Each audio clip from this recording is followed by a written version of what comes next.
కార్యక్రమాన్ని ఏర్పాటు చేసినట్లు శిశు సంక్షేమ శాఖ ప్రిన్సిపల్ సెక్రటరీ సూర్యకుమారి తెలిపారు.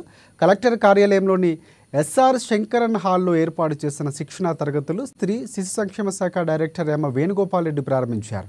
బాల్య వివాహాల నిర్మూలన కోసం పలు సూచనలు చేస్తామని సూర్యకుమారి అన్నారు.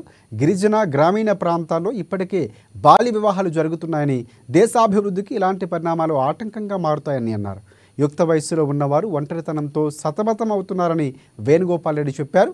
ఇలాంటి ఘటనలపై సుదీర్ఘంగా అధ్యయనం చేయాలని సూచించారు. ప్రజల్లో మరింత చైతన్యపరిచి బాల్య వివాహాల నిర్మూలనకు అందరూ కృషి చేయాలని కోరారు.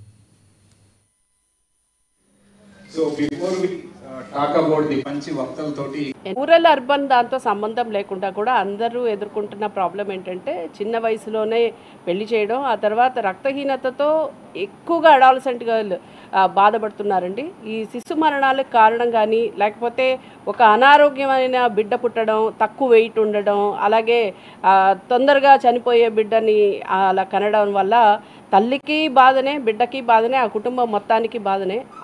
దాన్ని అడ్రస్ చేయడం కోసం ఎయిమ్స్ నుంచి, అలాగే హెల్త్ డిపార్ట్మెంట్ తరఫున వాళ్ళు కూడా కొన్ని సూచనలు సలహాలు ఈ ట్రైనింగ్లో భాగంగా ఇస్తున్నారు. అలాగే సెల్ఫ్ డిఫెన్స్ ఒకటి నేర్పించడానికి ఒక ఎన్జిఓ తరపు నుంచి రాజలక్ష్మి గారు ఆవిడ వచ్చారు. రూరల్ అర్బన్ దాంతో